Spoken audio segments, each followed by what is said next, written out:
Bab 240. Kalau sekarang, masih seperti adik kakak juga. Soalnya aku lihatnya enggak.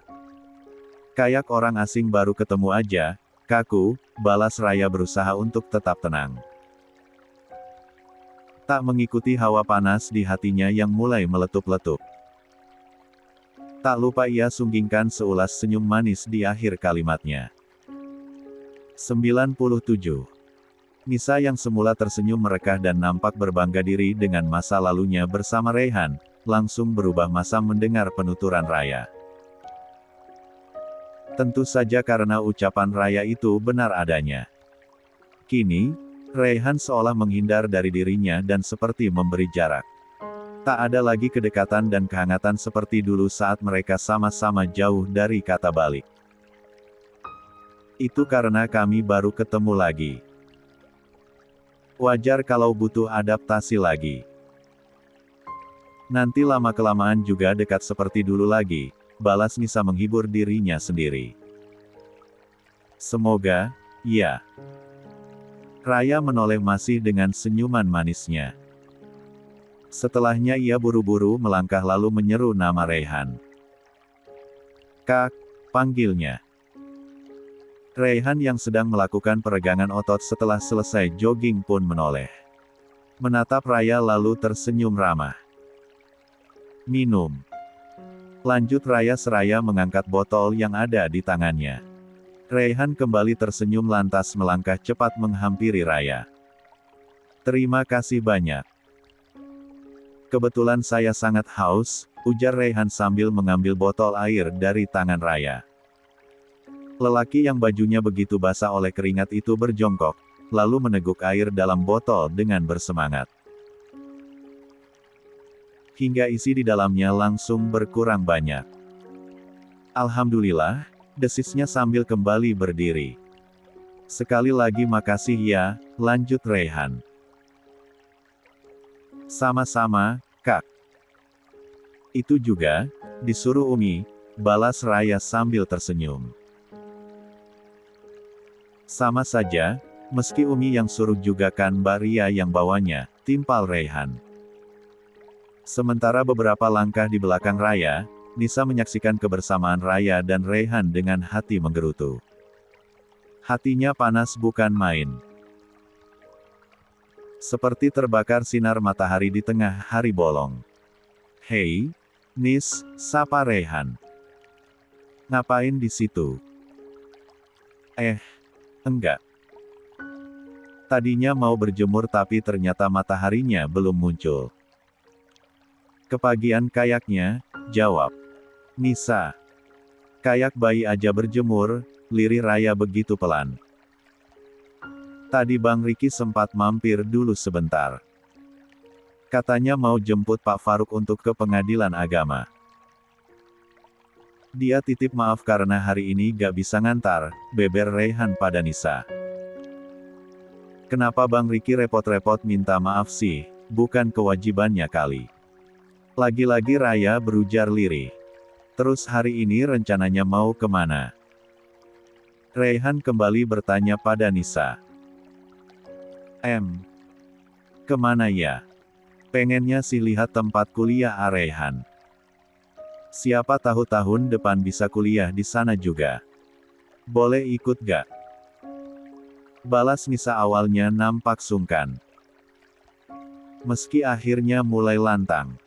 98. Tapi orang asing dilarang masuk kampus. Harus punya kartu mahasiswa dulu. Tar diperiksa oleh security di gerbang masuk. Raya buru-buru menjawab mewakili Raihan. Emang iya, Nisa bertanya pada Raihan seolah menyaksikan ucapan Raya.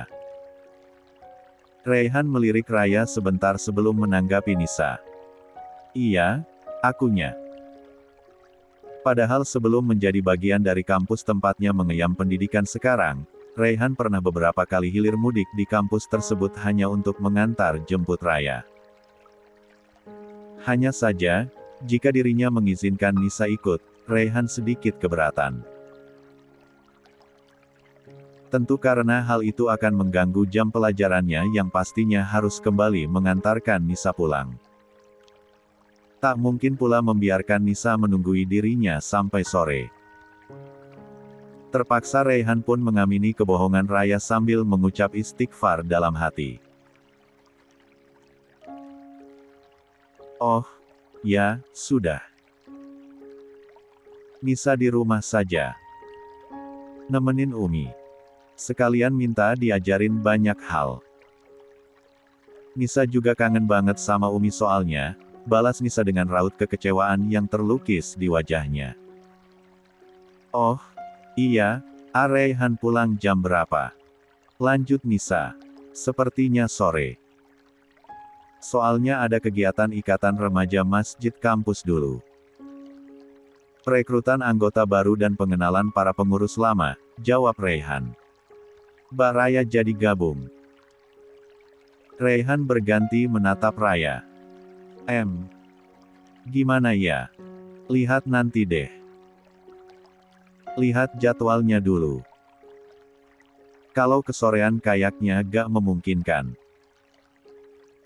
Takut kemalaman pulangnya, jawab Raya. Kayaknya seru ya, Coba Nisa juga bisa kuliah. Pasti ikut kegiatan-kegiatan kayak gitu. Nisa kembali berkomentar dengan senyum getir. Insya Allah suatu saat ada jalan.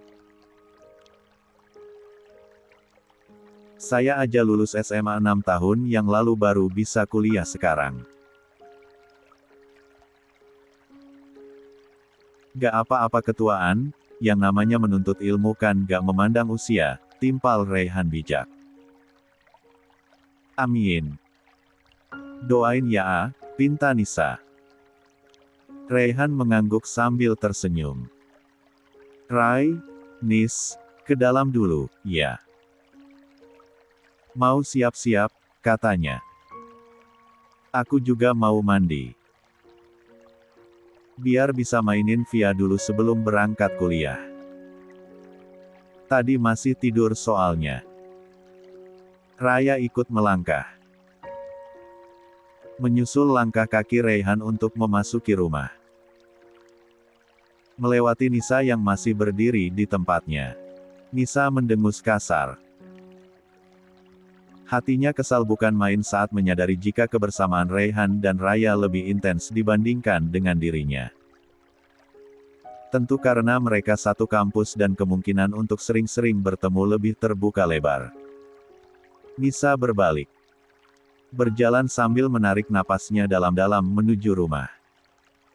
Kakinya terus terayun menuju kamar yang ditempati sang ayah. Lalu masuk ke dalamnya dengan wajah ditekuk.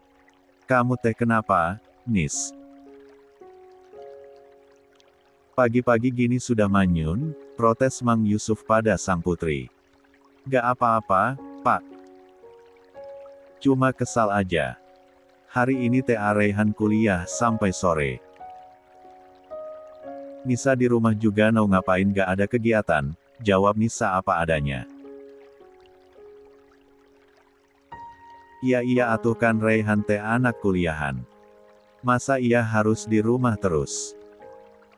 Lagian, kan dari awal Bapak sudah bilang, jangan nekat datang ke kota kalau nasibmu aja di sini belum jelas. Pekerjaan belum tentu dapat, tempat tinggal juga belum ketemu yang cocok, balas Mang Yusuf. 99. Pak, kan Bapak sendiri sering bilang, yang namanya takdir itu harus diusahakan. Jangan berpasrah diri begitu saja. Bapak juga sering bilang kalau hidup itu perjuangan. Nisa sedang berusaha untuk itu, Pak. Memperjuangkan takdir dan masa depan Nisa, balas Nisa membeberkan. Iya, tapi Bapak teh berat ninggalin kamu di kota segede ini. Tinggal sendiri, jauh dari keluarga. Padahal cari kerja di kampung saja, gak apa-apa gajinya gak gede yang penting Bapak sama Ibu gak khawatir. Mau ya, Nis? Besok ikut pulang lagi aja sama bapak, bujuk Mang Yusuf. Enggak, Pak. Sia-sia atuh usaha Nisa kalau malah mundur mah. Nisa gak bisa mewujudkan mimpi dan impian Nisa selama ini, kuku Nisa tak bisa diganggu-gugat. Sia-sia bagaimana? Gak ada yang sia-sia, mumpung belum mulai. Daripada terlanjur bekerja. Belum tentu pekerjaannya nyaman. Belum tentu betah. Mending mundur dari sekarang ya, Nis. Lagi, Mang Yusuf berusaha membujuk. Pak, sebenarnya, ini bukan hanya tentang pekerjaan, tapi tentang perasaan. Aku Nisa akhirnya memilih jujur meski awalnya ragu dan malu. Maksud kamu teh apa, Nis? Tanya Mang Yusuf tak paham. Tujuan Nisa ke kota teh bukan cuma mau cari kerja, tapi Raihan, jawab Nisa sambil menunduk dalam. Raihan? Apa hubungannya? Bapak teh gak ngerti. Coba ngomong yang jelas, Nis. Pinta Mang Yusuf dengan kening yang dipenuhi kerutan.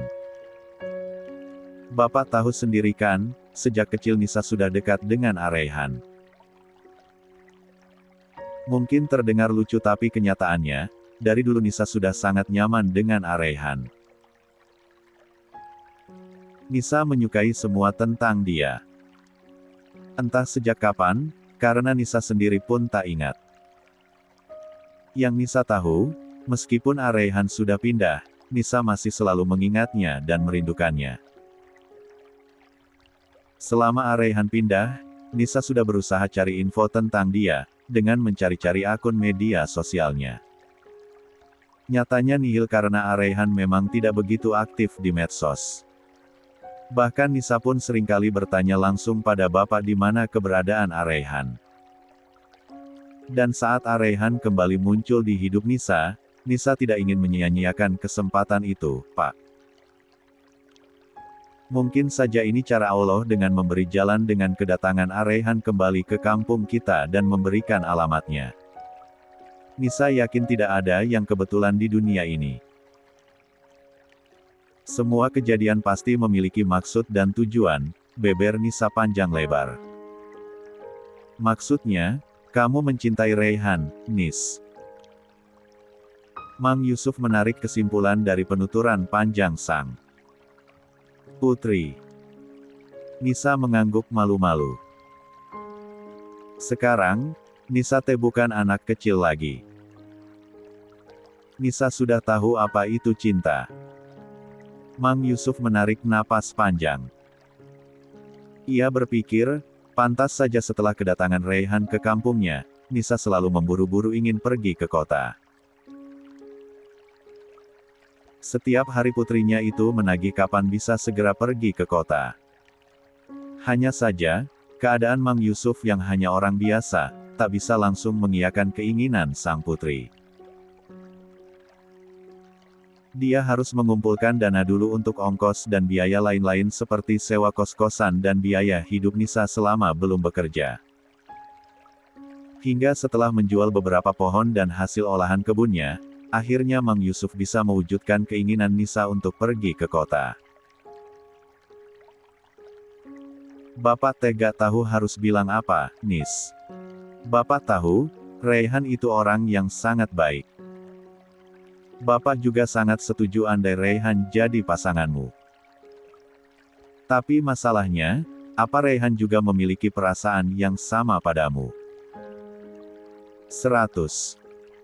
Apa mungkin keluarganya akan merestui kalian? Maafkan Bapak, Nis.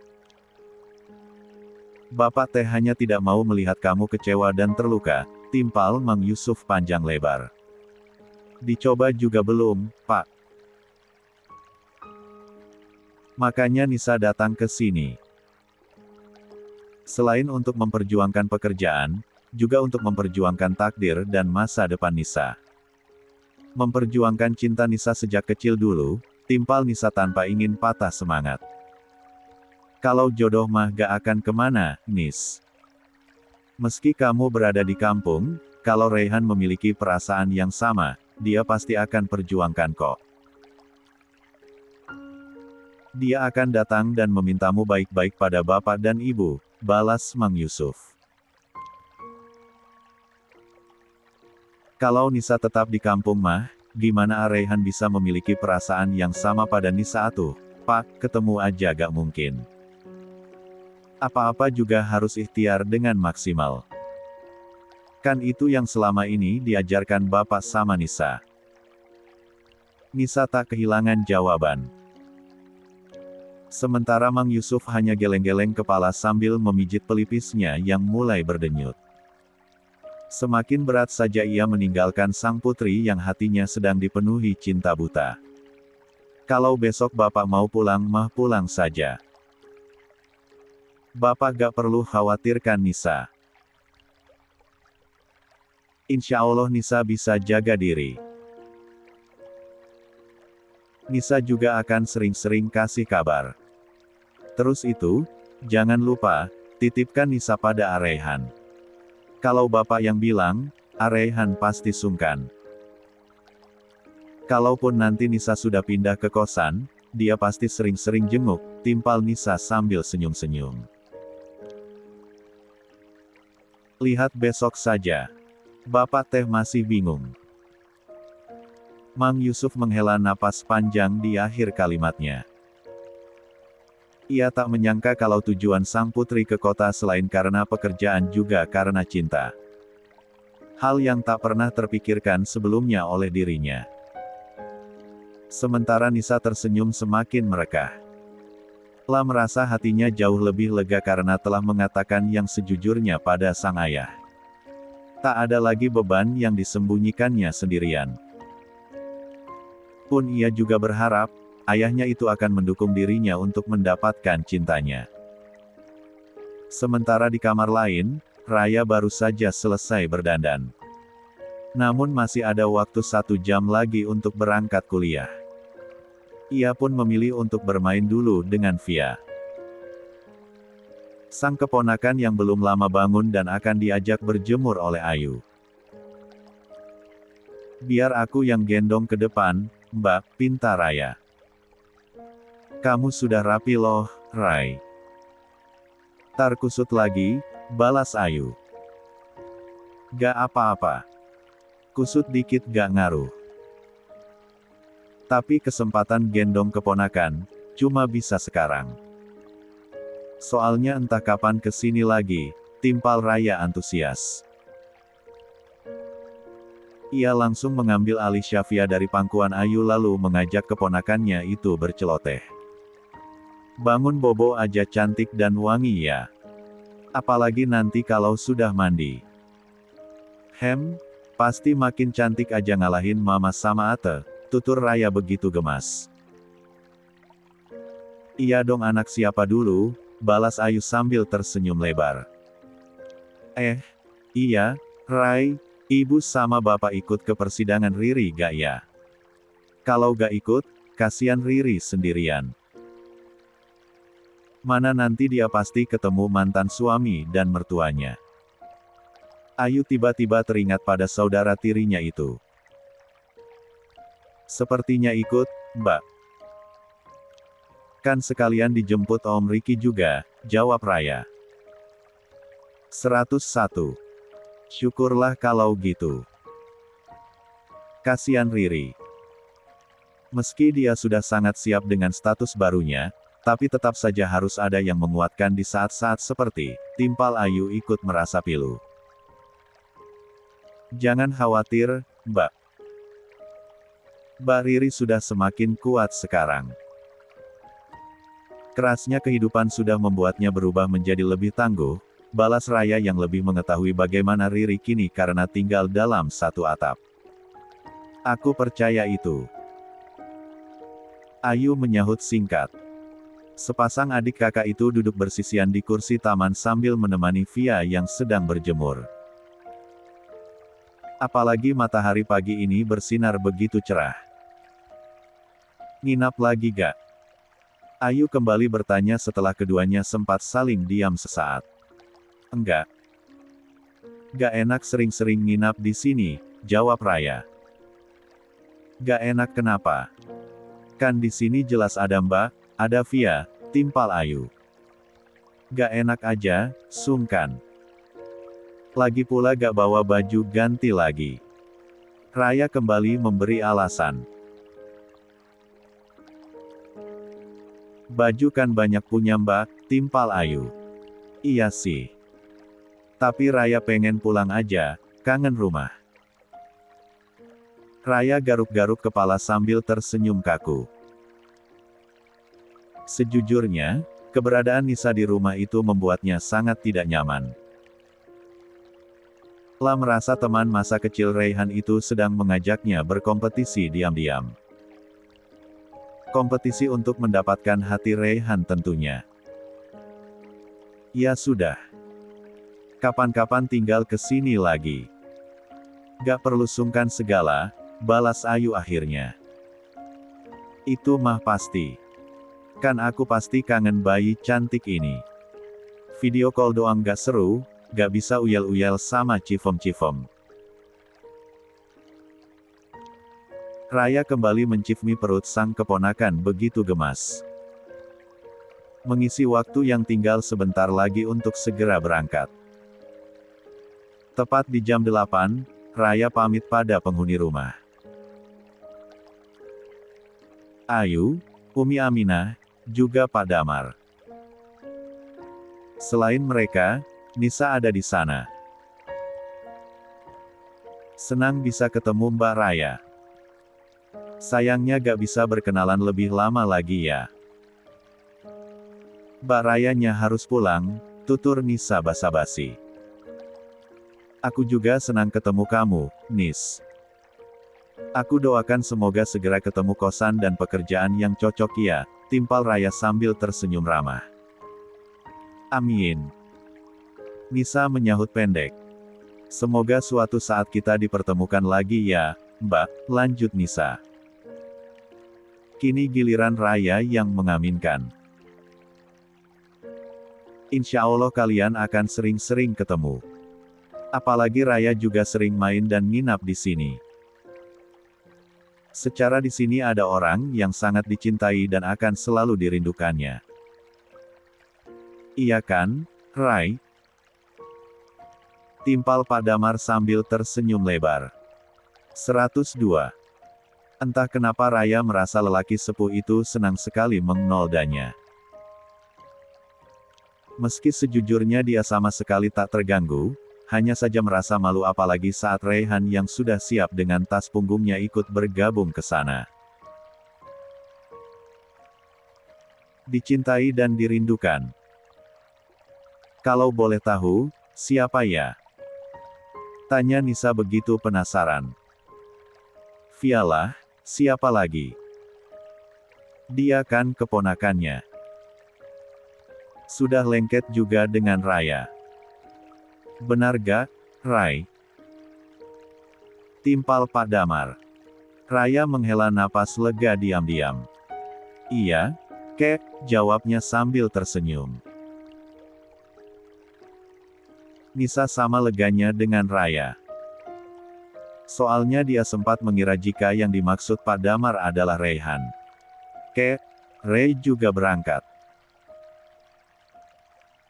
Raihan meraih punggung tangan Pak Damar lalu menciumnya.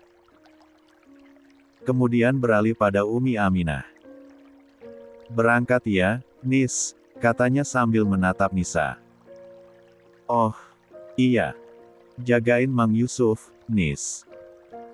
Barusan saya masuk kamarnya katanya sakit kepala, lanjut Raihan. Pantas bapakmu belum kelihatan, Nis, sahut Pak Damar. Buatkan teh manis panas biar enakan. Kasian, pasti kelelahan itu, sambung Pak Damar perhatian. Iya, Pak. Nisa menyahut pendek. Dia memutar badan dengan berat karena awalnya ingin melihat keberangkatan Raihan. Sementara Raihan dan Raya sama-sama berjalan menuju depan.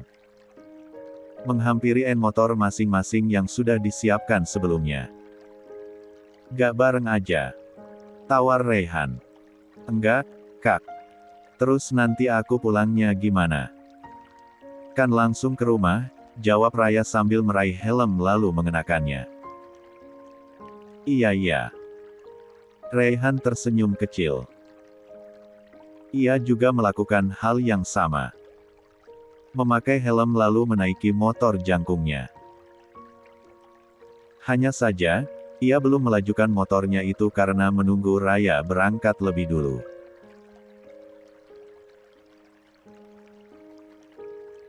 Duluan, Mbak. Titah Raihan saat Raya sudah bersiap memegang kedua stang motornya. Oke. Berangkat ya.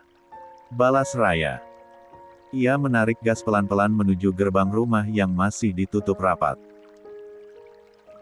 Di belakangnya ada Raihan yang mengikutinya. Sementara di teras, Umi Aminah dan Pak Damar masih berdiri sambil memperhatikan sepasang sejoli itu yang mulai keluar dari gerbang. Mereka terlihat cocok. Bagaimana menurut Umi? Tanya Pak Damar. Umi juga merasa begitu, Pi. Tapi gak tahu bagaimana nantinya. Entah hati Raihan akan berlabuh pada siapa, timpal Umi Aminah. 103. Kita pantau saja. Karena Papi merasa, Nisa juga memiliki rasa pada putramu itu, balas Pak Damar. Sebagai orang tua, kita cukup mendoakan yang terbaik untuk mereka, timpal Umi Aminah. Benar. Pak Damar menyahut singkat. Ayo, masuk, ajaknya. Sementara Nisa baru saja memasuki kamar yang ditempati Mang Yusuf sambil membawa nampan berisi segelas teh panas dan roti tawar. Ia duduk di tepian tempat tidur di mana ayahnya itu sedang berbaring. Bapak teh kenapa? Bukannya tadi juga baik-baik saja. Kenapa tiba-tiba sekarang jadi sakit begini? Tanya Nisa sambil meraih kaki sang ayah lalu memijitnya. Gak apa-apa. Bapak cuma masuk angin kayaknya. Lupa semalam AC-nya nyala terus, jawab Mang Yusuf. Beneran. Bukan karena ucapan Nisa tadi terus jadi kepikiran. Tanya Nisa seolah tak yakin dengan pengakuan Mang Yusuf. Mang Yusuf terdiam. Diakui atau tidak, apa yang dikatakan putrinya itu memang sangat mempengaruhi pada pikirannya. Ayah mana yang tidak akan terganggu pikirannya saat mengetahui jika putri yang sangat disayanginya nekat datang ke kota hanya untuk memperjuangkan cinta yang entah akan berakhir seperti apa. Entah akan terbalas atau tidak. Mang Yusuf menghela napas dalam. Sebagai satu-satunya orang yang paling tak rela hati putrinya tersakiti, Mang Yusuf tak bisa membayangkan andai cinta putrinya itu bertepuk sebelah tangan. Dia harus siap melihat air mata sang putri yang pastinya akan terus bercucuran dan meluluhlantakkan hatinya sebagai seorang ayah. Besok ikut Bapak pulang ya, Nis. Mang Yusuf kembali mengiba. Sorot matanya menyiratkan betapa besar kekhawatiran lelaki paruh baya itu akan nasib sang putri. Maaf, Pak, Nisa teh tidak bisa. Nisa terlanjur datang ke kota ini dan tidak ingin pulang dengan sia-sia. Nisa janji Nisa akan buktikan pada Bapak kalau Nisa bisa belajar hidup mandiri dengan tinggal di kota sendirian. Nisa janji. Jawab Nisa yang kukuh dengan jawabannya. Apa kamu tidak bisa berubah pikiran, Nis? Bapak sama ibu teh cuma punya kamu. Gak kebayang bagaimana sepinya ibu sama bapak tanpa kamu, timpal Mang Yusuf. Pak, cepat atau lambat, Nisa teh pasti ninggalin ibu sama bapak. Karena setelah Nisa menikah suatu saat nanti, ada kemungkinan Nisa akan dibawa pergi oleh suami Nisa. Tapi kan bukan berarti kita berpisah selamanya. Kita hanya tinggal berjauhan tapi masih tetap bisa mengunjungi satu sama lain. Apalagi sekarang ada handphone. Nisa bisa telepon ataupun video call setiap hari untuk mengurangi kerinduan ibu sama bapak, jawab Nisa panjang lebar. Sepertinya tekadmu itu sudah bulat sekali ya, Nis. Kalau memang seperti itu, bapak hanya bisa menjagamu dengan doa-doa bapak. Semoga Allah senantiasa menjaga dan melindungimu dimanapun kamu berada. Selalu diberi kemudahan dan kebahagiaan, balas Mang Yusuf hanya bisa pasrah. Amin. Ibu sama bapak juga sehat-sehat ya. Insya Allah Nisa akan sering-sering pulang, timpal Nisa.